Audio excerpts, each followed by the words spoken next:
tidak sampai membatalkan puasa. Tapi kalau kumur-kumurnya pakai marjan, itu mah batal, kata ibu ya. Lu usah dikeluarkan deh, yakin itu dikeluarkan lagi, tidak ada tetes yang terminum itu. Ini mah kalau kumur-kumurnya sedang dalam kondisi berwudu. Atau misal kalau kita sekalian mandi teh apa? Sikat gigi, boleh tidak pakai odol?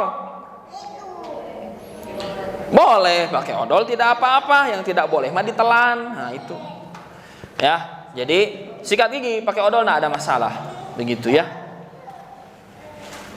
Jadi saat berkumur-kumur dan menghirup air ke hidung, nah itu jangan terlalu kencang saat di bulan Ramadan atau saat berpuasa. Tapi kalau misalnya terlalu kencang, tidak sengaja hilap misalnya gitu ya, terlalu kencang, maka tidak di sini termasuk dalam membatalkan puasa, tapi merusak saja dan lebar gitu ya, rusak puasanya TB.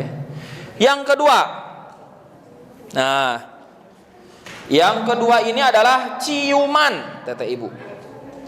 Karena mencium kadang-kadang membangkitkan syahwat yang dapat merambat sampai merusak puasanya dengan keluarnya air madhi atau dengan hubungan suami istri yang harus dibayar dengan kafarah.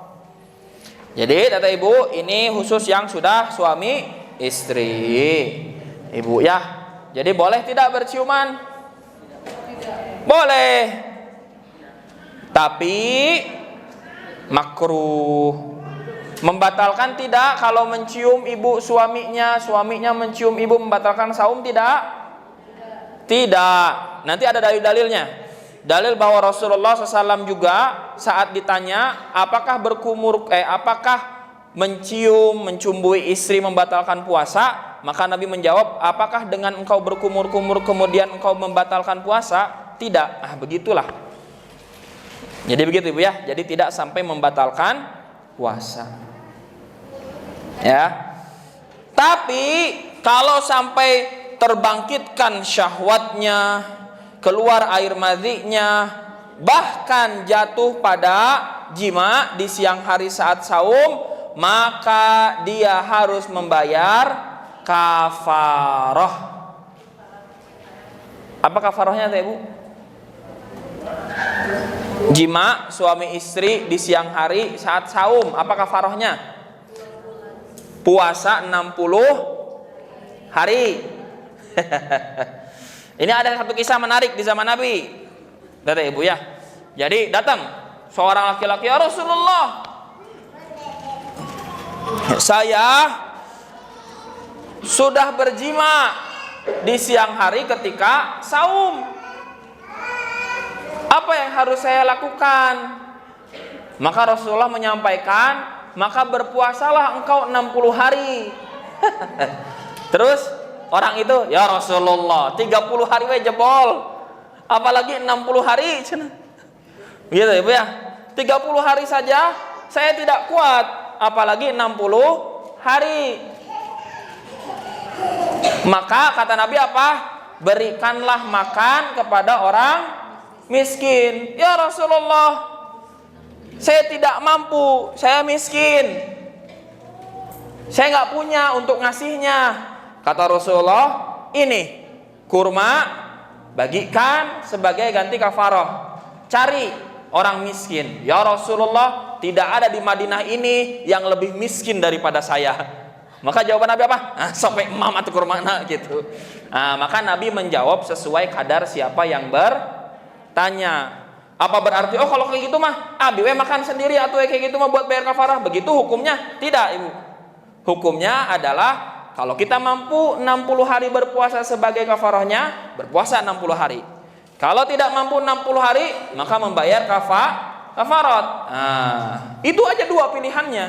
Tapi kalau ternyata kita seperti sahabat tadi yang bertanya, paling miskin di kampung halamannya, maka apa? Kalau ada orang yang ngasih makan, ya udah itu makan begitu cenah gitu.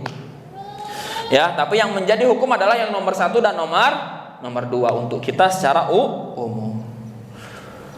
Itu kalau terjadi jima, bukan ciuman kata ibu ya. Tapi kalau mencumbui istri gitu, berciuman dengan suami, maka jatuh hanya pada makruh.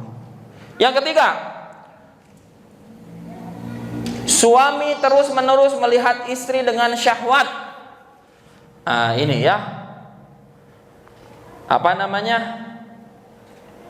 Buat para laki-laki, kata ibu ya, godaan terbesar saat saum itu bukanlah menahan haus dan lapar, tapi godaan terbesarnya adalah istrinya sendiri. Maka diingatkan kalau sudah terlalu banyak menatap. Juga teteh ibu jangan diheureun suamina. Bapak sendiri. Bapak gitu. Oh, gitu. Jangan ya. Jangan. Kita saling mensupport satu sama lain. Yang keempat, menghayalkan hubungan suami istri. Itu tadi ibu. Jadi banyak berhayal itu makruh, tidak sampai batal ya. Banyak berhayal, menghayalkan hubungan suami istri itu jatuh pada makruh. Kemudian yang kelima, menyentuh wanita dengan tangan atau menempel tubuhnya dengan tubuh. Ini makruh karena mengundang syahwat kata ibu ya. Tuh lihat dari berapa poin kata ibu. Tadi baru berkumur-kumur dan menghirupnya, yang masuk lewat tenggorokan baru 1, sisanya syahwat ibu. Soal makruh ini ya. Kemudian yang keenam, mengunyah daun sirih karena dikhawatirkan beberapa bagiannya masuk ke dalam tenggorokan. Berarti apa ya pengibaratannya? Kalau kebiasaan mengunyah daun sirih, kalau di kita apa berarti ibu? Wah, sudah tidak ada yang nyepah sepertinya. Ya, kecuali yang di gunung, yang sepuh begitu sudah umur 80 gitu tah. Masih koneng dia bu.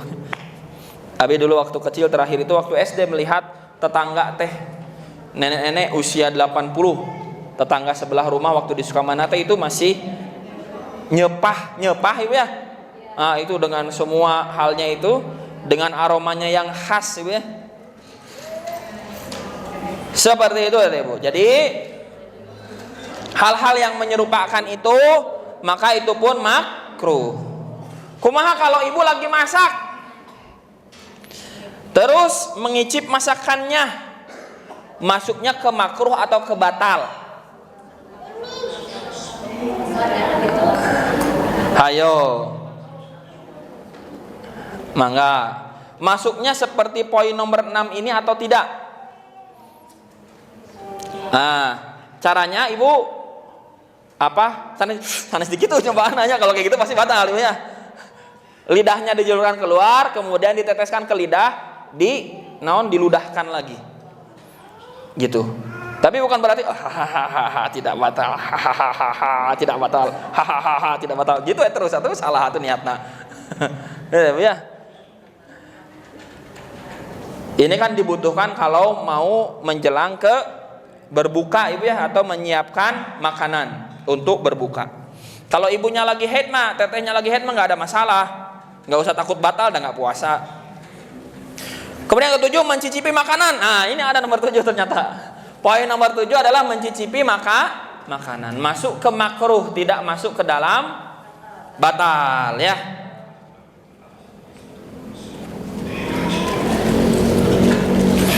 Yang ke-8 adalah berkumur-kumur bukan wudu atau keperluan yang mengharuskan berkumur-kumur.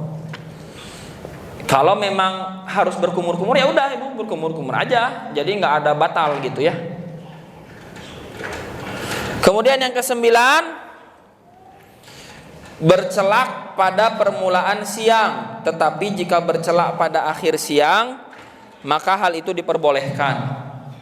Ini karena celak itu kalau di Arab teh tradisi juga ibu ya, dan manfaatnya untuk menjernihkan mata. Tapi kalau di kita mah Laki-laki pakai celak. Asana teh juga gabung death metal ibu gitu. Ya, seperti gabung band-band hardcore gitu. Padahal mah itu bagian dari kebiasaan yang baik juga gitu. Jadi pakai bubuk celah gitu, celak gitu ya, digoreskan ke mata gitu. Itu bagus buat mata. Saurna begitu. Abi nggak pernah meneliti ibu ya, dan belum pernah membaca penelitiannya. Baru cenah cek cenah, artinya doif ibu kalau cenah cek cenah ibu.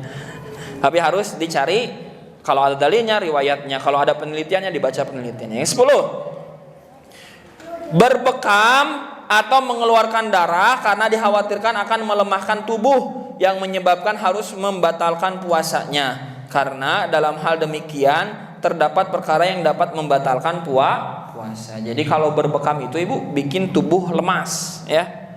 Karena kan nanti dia darah keluar tuh. Kalau darah kotornya keluar, berarti kan nanti tubuh itu akan memproduksi darah yang baru dan itu membutuhkan energi buat tubuh kita.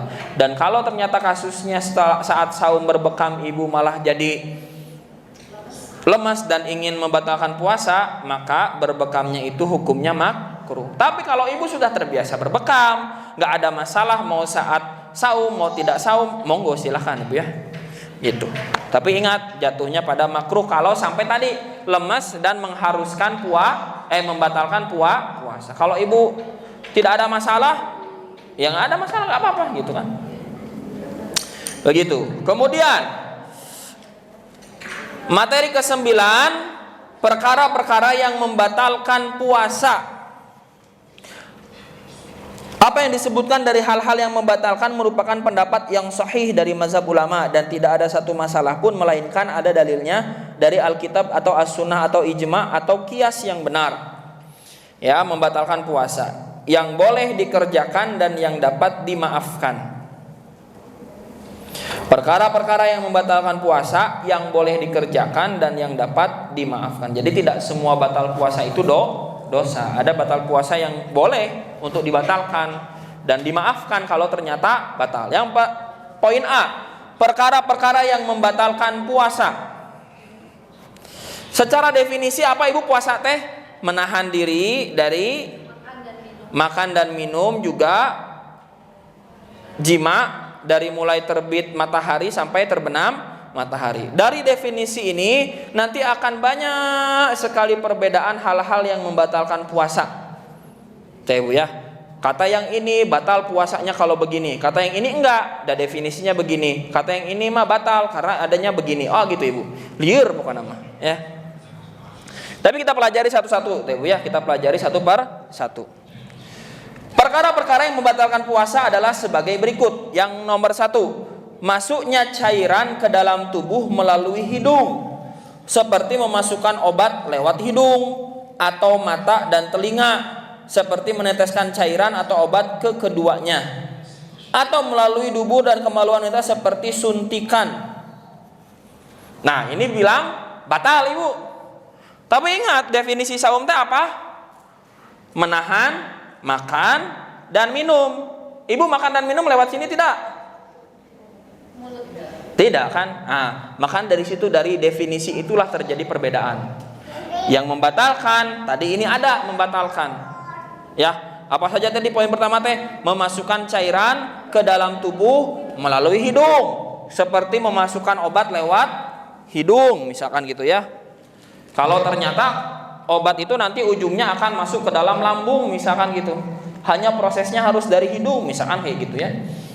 Kemudian atau mata dan telinga, berarti kalau kayak gitu tetes mata boleh atau tidak? Nah kan jadi bingung kan. Mata dan telinga, seperti meneteskan cairan atau obat ke keduanya, tuh kan. Atau melalui dubur dan kemaluan wanita, tuh. Kalau masuk sesuatu ke dalam dubur dan kemaluan maka batal, seperti suntikan. Berarti yang mengatakan kalau berenang itu membatalkan saum, betul tidak ada ibu?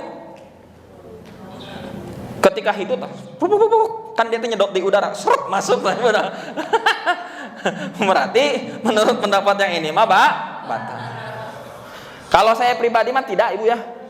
Karena kembali ke definisi. Ya, kembali ke definisi. Ada yang berpendapat batal, monggo silahkan Ibu. Ya. Seperti itu. Kalau ada pun obat yang harus dimasukkan ke dalam tubuh Ibu, berarti kan orang ini lagi sakit. Ngapain saum? Betul? Nah, gitu. Ente akang cenah ada aya nama disuntiknya bukan karena sakit, karena apa? Karena treatment cenah buat wajah. Bisa dilakukannya maghrib apa nang gitu ta. Simpel Ibu ya. Kalau misalkan ragu, ya udah lakukannya maghrib atau malam hari, gitu silahkan lakukan. Sudah kan selesaikan urusannya, nah gitu. Kalau tidak mau masuk dalam area perdebatan. Kemudian yang kedua, sesuatu yang masuk ke dalam tubuh karena berlebih-lebihan dalam berkumur-kumur dan menghirup air dengan hidung ketika berwudu dan lainnya. Nah ini mah sengaja, dah seger cenanya. Upami saum teh mulutnya terasa panas, terus saya dikumur-kumur. Akhirnya apa? Tidak sengaja ada yang tertelan, batal itu. Berlebih-lebihan kan? Kalau yang makruh mah apa? Yang makruh mah sesuai dengan kebutuhan. Kalau memang kita butuh berkumurnya 3 kali untuk berwudu, ya berkumur 3 kali. Nah ini mah berlebihan. Yang berlebihan itulah yang membatalkan. Yang ketiga, keluarnya air mani karena melihat wanita secara terus-menerus, selalu memikirkannya, mencium atau berhubungan suami istri. Nah itu berarti ini sama dengan mengeluarkan air mani dengan sengaja, artinya adalah membatalkan. Yang tidak sengaja bagaimana Kang? Kalau tidur, ya kemudian mimpi, ya itu kan tidak kita atur Ibu. Tidak kita atur, maka tidak ada masalah. Buat yang bujangan-bujangan entah itu tah. Kemudian yang keempat, muntah dengan sengaja, sebagaimana sabda Rasulullah SAW, man istaqa'a amdan falyaqdi. Barang siapa yang muntah dengan sengaja, maka ia harus mengganti puasanya. Hadis riwayat Tirmidzi nomor 720. Nah ini hadisnya sahih. Tapi itu Ibu, ada juga yang bilang, loh ngapain juga? Itu kan nggak ada kerjaan, dimuntahkan secara sengaja. Nah nama teh sikat gigi dalam teing sampai ka muntah, ngapain? Itu satu. Ya kan? Berarti ini ada problem nih. Yang kedua, balik lagi ke definisi Ibu. Yang membatalkan itu memasukkan ke dalam perut atau keluar dari perut. Nah, perdebatan lagi ya. Perdebatan lagi, mangga we teteh Ibu mau ya pilih yang mana mah silahkan gitu teh. Silahkan. Kalaupun sampai dia muntah dan banyak karena sakit, batal we dah, eta memang udah batal karena sakit bukan karena muntahnya. Gitu ya. Jadi ini Abi jelaskan satu pendapat yang ada di buku dan pendapat-pendapat yang lain. Maka teteh Ibu mau pilih yang mana silahkan. Sedangkan orang yang muntah tanpa disengaja karena tak mampu menahannya, misalnya, maka hal itu tidak membatalkan puasanya. Nah ini makanya kalau yang pertama tadi yang disengaja-sengaja itu teh aneh. Gitu. Tak kenapa kok bisa muntahnya sampai disengaja, orang makan nggak mau. Gitu kan? Misal naonnya yang muntah disengaja, nguap terlalu lama sampai ke ongkek gitu atau anak Ibu. Batuk misalnya, wah muntah we langsung gitu. Itu ya.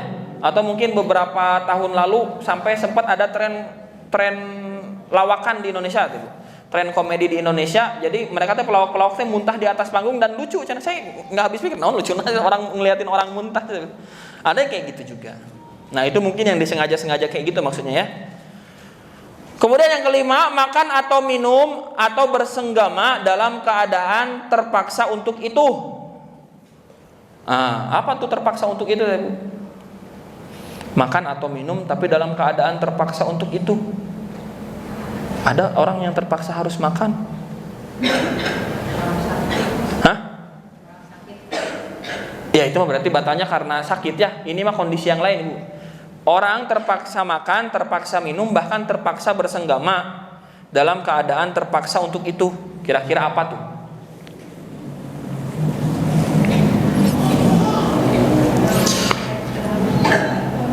Contoh misal, punten Ibu ya, Abi langsung ambil contoh paling ekstrim. Untuk yang perempuan, kasus diperkosa mungkin gitu ya. Kan itu terpaksa tuh. Akhirnya apa terjadi? Bersenggama saat di siang hari saat saum. Maka ya batal, bukan berarti karena terpaksa akhirnya nggak jadi batal begitu. Nah kayak gitu Ibu ya. Kalau makan dan minum terpaksa, kumahnya? Aduh, saya terpaksa makan nih. Kumaha terpaksa makan teh?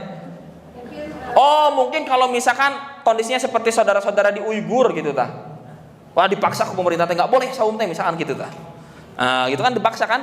Akhirnya terpaksa minum, tetap masuknya ke batal. Beda lagi kalau dalam urusan akidah, Ibu. Seperti Ammar bin Yasir ketika oleh Abu Jahal bilang, pokoknya mah celak saja Muhammad, celak saja Tuhanmu. Akhirnya apa? Ammar bin Yasir mengatakan Muhammad kadzab, Muhammad itu tukang bohong. Tapi itu tidak membatalkan Islam karena kondisinya terpaksa. Sedangkan kalau saum tadi meskipun kondisinya terpaksa ya tetap batal akhirnya. Nah, begitu maksudnya Ibu ya. Yang keenam, orang yang makan dan minum karena menduga masih malam, tetapi kemudian nyatalah baginya bahwa fajar telah terbit. Kasiangan Ibu. Alah cenah. Abi can sahur ah. Ternyata jam 5:30 Ibu itu. Alah, ternyata jam 6. Maka itu pun batal. Yang ketujuh, orang yang makan dan minum karena menduga bahwa hari telah malam, tetapi kemudian nyata baginya bahwa hari masih siang. Ini biasanya yang tidurnya di ba'da asar. Ba'da asar tidur, bangun 6:30. Alah abi can buka cenah. Tadi bobo raraosan asa isa. Nah, biasanya bangun asar teh sok linglung begitu ya. Kalau ke anak-anak mah biasanya dia langsung mandi, langsung makan, langsung pakai seragam. Pada sekolah tinggal maghrib. Alah cenah gitu. Ada yang mengalami begitu Ibu anaknya? Ada ya. Kalau Abi waktu kecil teh saya ingat Abi begitu bangun bingung ya teh. Ini teh harus sekolah atau enggak ya? Ini teh jam berapa gitu tah.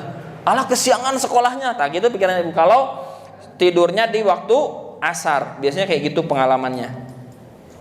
Yang kedelapan, orang yang makan dan minum karena lupa tetapi kemudian ia tidak berhenti darinya karena menduga bahwa berhenti makan dan minum itu tidak wajib selama ia telah makan dan minum hingga meneruskan berbuka sampai malam. Lah kumaha tuh? Pertamanya lupa. Loh kok enak, terusin aja habis itu teh. Nah, itu batal. Tapi kalau begitu lupa berhenti, Ibu ya, begitu lupa berhenti, atuh mubazir yang ada di mulut lamun ditelan, enggak ada urusan mubazir. Mubazir itu kan kondisinya ini beda lagi. Ya, kan kondisinya beda lagi. Saat kita sedang ngunyah baru ditelan, terus ngunyah lagi satu suap yang baru. Alahnya saum, langsung muntahkan itu suapan yang kedua. Bukan alah saum, alahnya saum. Diteruskan, batal itu.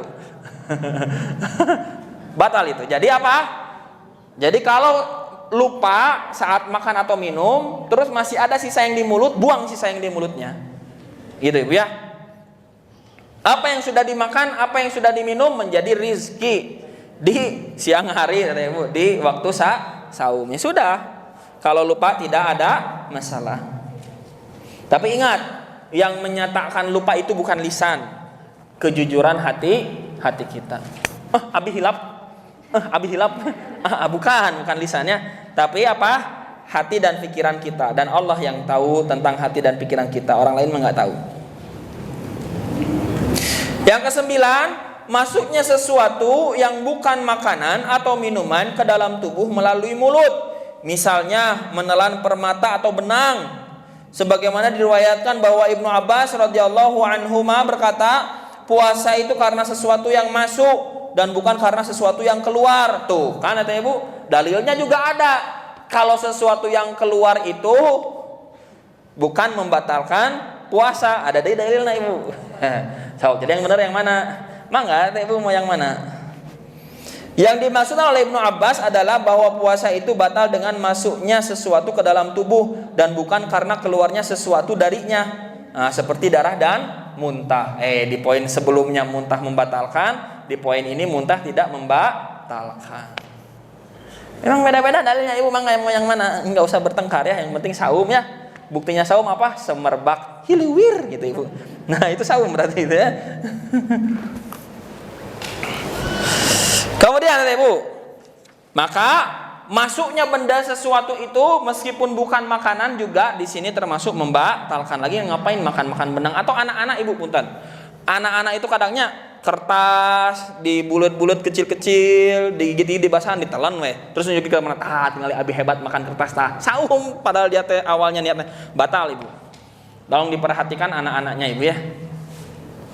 Kemudian 10, menolak berniat puasa meskipun tidak makan dan minum.